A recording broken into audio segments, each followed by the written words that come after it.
look at you. Probably on the way out of Egypt or no? I'm devoted my life to studying Djibouti. I want to. Rex finished. I just love Rex Djibouti. finishes vacation to that country that shall not be named like Voldemort. And he went home. He had a great time. He decided he wanted to go somewhere else. So he saved up again, and when he was just 20, He wanted to go to Uranus. he went to the country of China. And China. That sounds like China. in China, That sounds like the one that killed it. in China, he went to like this place in China called the Tibetan Plateau. It's on the I know where that is. it's on the east side, the west side of China. Djibouti. Tibet's not a country. So and it's not, right? Yeah, exactly. Tibet's not a country. What happened to it? Dang, Tyler, that was close. China took it over. kind of political. I actually know geography. Yeah, what happened to it? Tibet. Yeah, you know Tibet also wants to. Anyways, Djibouti. Tibet. Djibouti! But Rex went to the Tibetan Plateau, and he was just chilling, having a great time on the Tibetan Plateau. And then he just like heard this noise, Let's see if you can make a and straight it was face. just the sweetest noise he had ever heard in his life. He never heard anything like it. He just had never experienced anything as beautiful and sweet as that I don't noise, know what- and he just I needed to want know to know where what it kind came of from. noises he heard when he was in And so Djibouti. he followed the noise, and as he was walking, he started to like look to his left and look to his right, and he started to see these like really like just happy people that were just like swaying, like chilling, like vibing to the beat, just to the noise. And he knew that the reason that they were able to just like chill and be at peace was because they knew the secret of that sound, of that noise. After he goes for a while, he sees lots more like happy people. He sees up ahead, rising out of the Tibetan Plateau, this big like temple, and he walks up to the temple, and he's like, "Oh, That's where they worship Djibouti. Djibouti. Beautiful sound of the world. Never heard anything like it." And he walks up to the door, and there's a dude at the door, and he's a very old man. It's very clear that he's a monk. And Rex says to this monk, he's like, "Hi, monk," and the monk says, "Hi, Rex," and Rex says, "How do you know my name?" And monk says, "How do you know my name?" And Rex says, "Hey, monk, I need to know what's making that sound. It's the most beautiful thing I've ever heard in the world. I need to experience it. I need to just be at peace like all these people that are here. It's just all I want for the rest of my life." It's Djibouti. And monk says, "Well, Rex, I would love to tell you the secret of that sound, but you're not a monk, so I can't tell you." And Rex says, "All right, monk, I need to become a monk then because I need to know the secret of the sound. It's the most beautiful thing in the world. I need to experience it so I can get peace once and for all." And monk says, "All right, Rex. For you to become a monk, there are a few things you'll have to do. The first thing you have to do is you need to count every blade of grass on the face of the earth." And Rex says, "There's no way. That's impossible. I will not be doing that. Is there any other way?" And monk says, "Nah, Rex. It's the only way you can become a monk." And Rex says, "All right, well, R.I.P. to me being a monk." And he goes home, and he gets back home to his home in Farmington, Minnesota. Farmington. Like, why? Well, chill. It's my story. Start to the carny. It's my true story.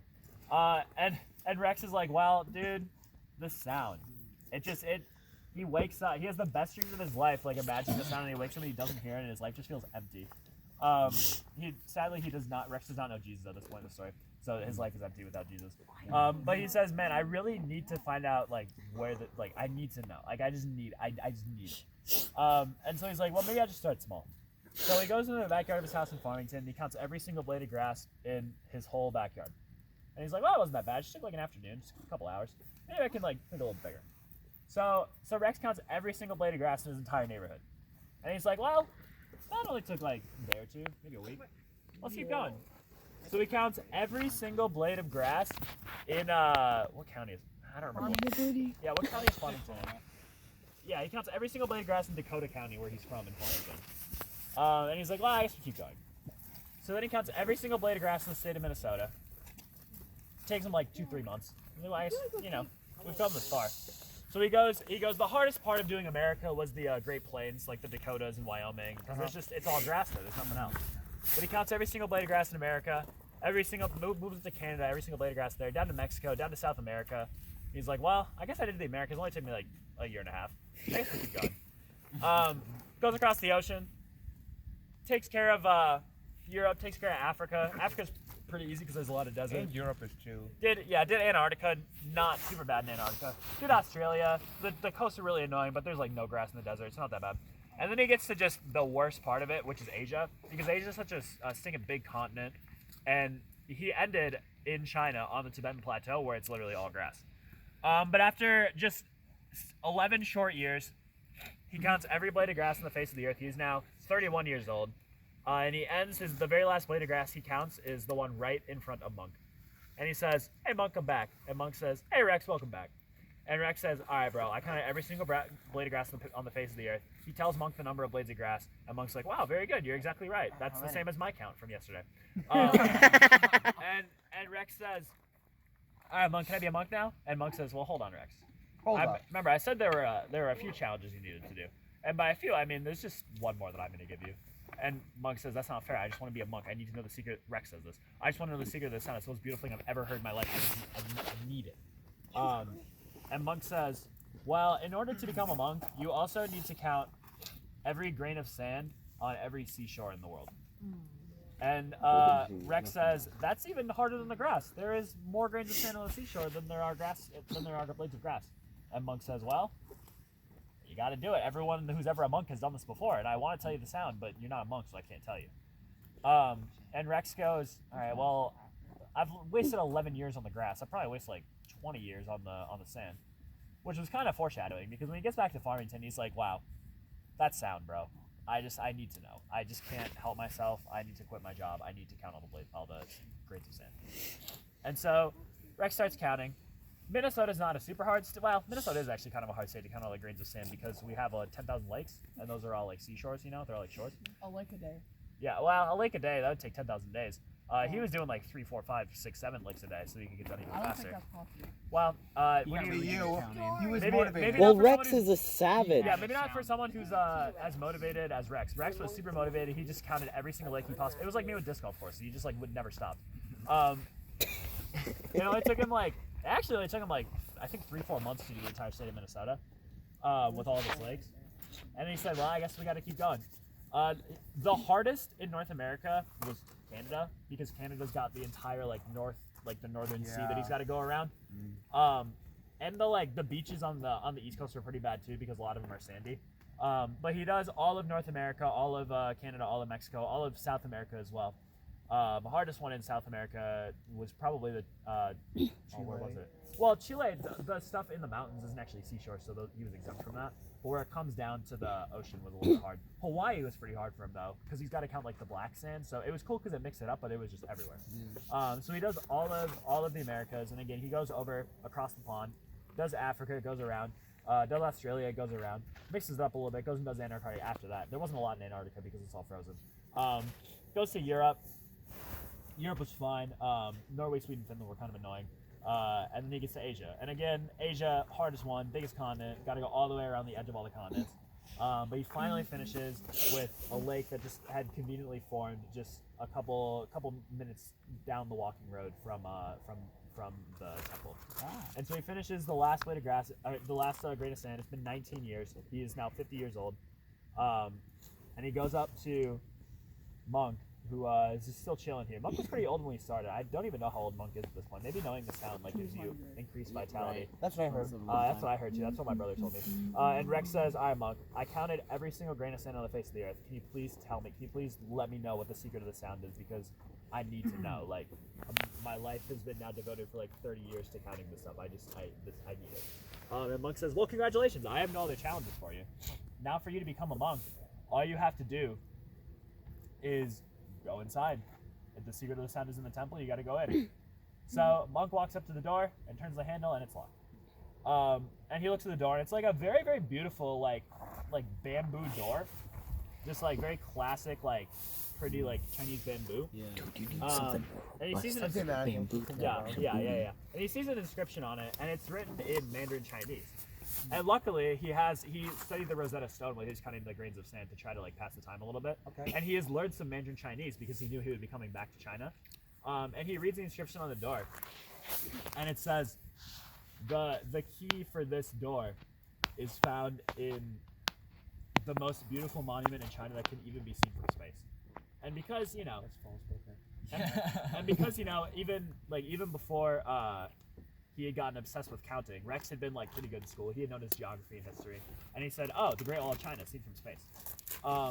And so he goes to the Great Wall. Is it not actually? No, you No, can't see it from space. Well, Rex could see it from space. Okay, cool. Um, That's in Nepal. Yeah, Built different. Rex's eyes are built different.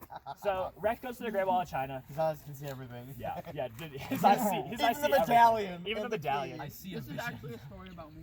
Yeah. Rex. No, does. because he could see the medallion and you couldn't. So Rex goes to the Great Wall of China. He walks along the entire Great Wall, and finally he just takes. There's one step that he takes, and he says, "Oh, I feel like my foot like hit something below the wall."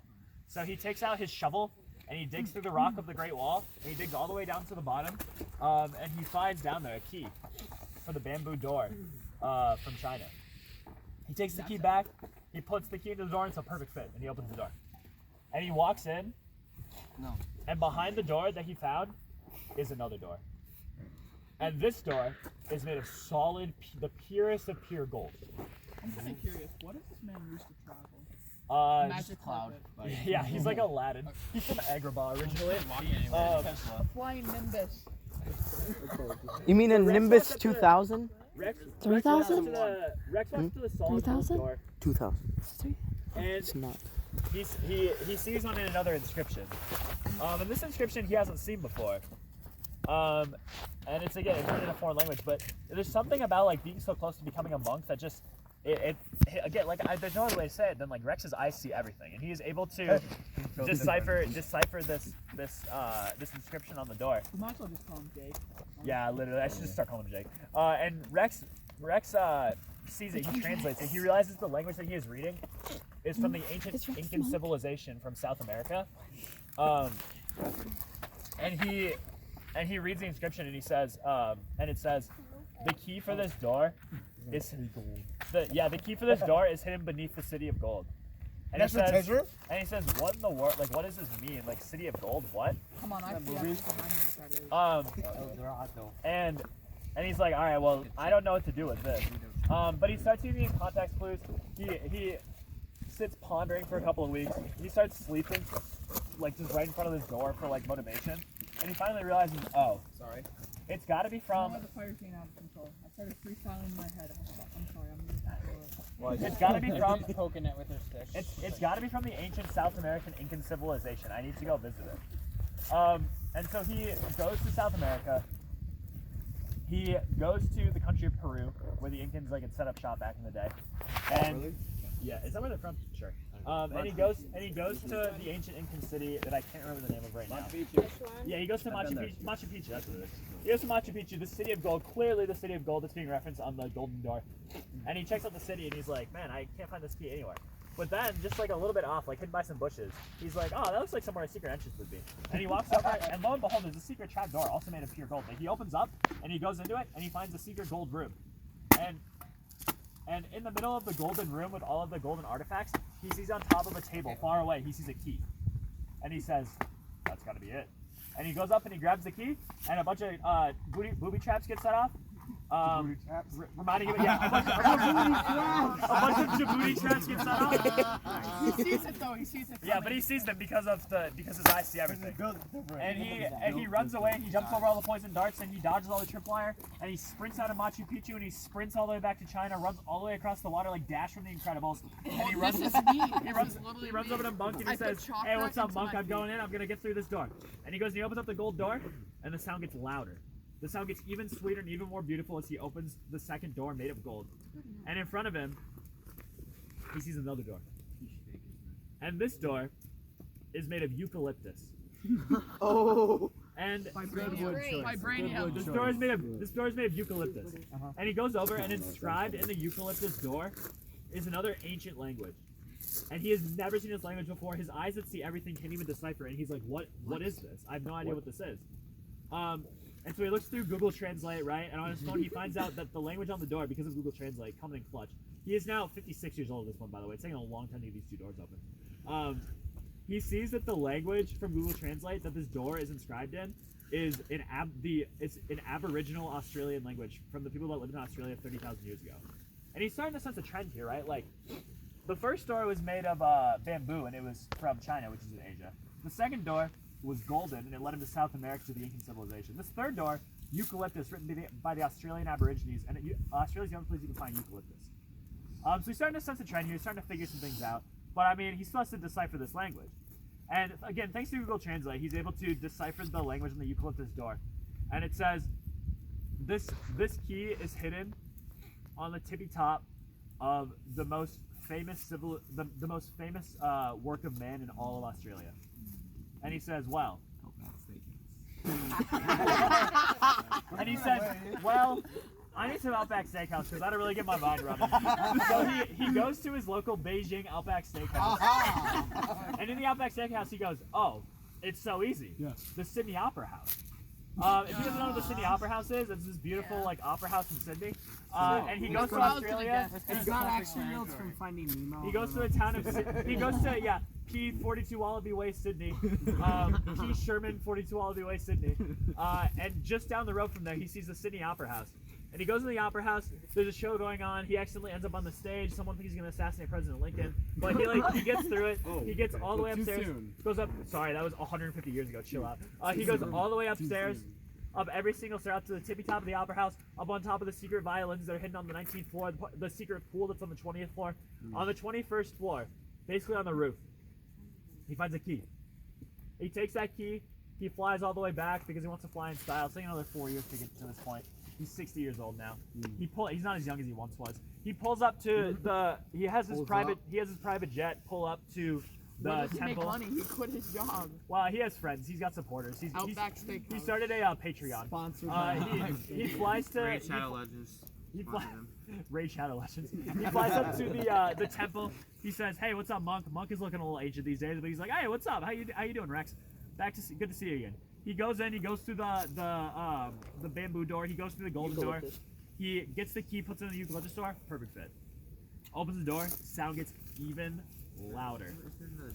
What's it sound like And now? what does he see in front of him? Another door. But another door. Let me in. But this door in front of him, it looks different than any door that he's seen before it. It's a glass door. This door is made out of pure diamond. And he says, wow, what in the world is that? And he sees that there's a language on this door again. And he pulls out Google Translate, and luckily this language is not ancient. It's actually a language that is still currently spoken today. It's written in Swahili.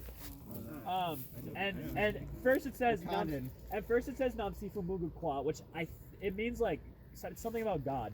It's like Jesus. I don't remember. I knew it when I was 8 years old, but Rex only learned it when he was 61 actually. He just had his birthday when he opened this door. He finds the diamond door. He sees Namsifu Mungu Kwa. He says, "Oh wow, this is about Jesus," and he comes to know Jesus. But he still really wants to know what the sound is. His life is now fulfilled because he has Jesus in his heart. But he also really wants to know what this sound is. And so he reads the rest of the inscription on the door, also in Swahili. And the door says, this one is inscribed, and it says, well, he already kind of has an idea, right? Because Swahili is an African language. Diamond, mined in Africa, a lot of it.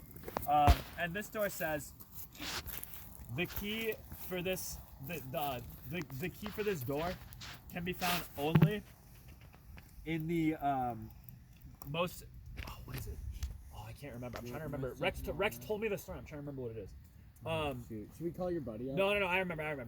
He says that the door said that this key can only be found on top of the tallest mountain in Africa. And can anyone tell me what the tallest mountain in Africa is?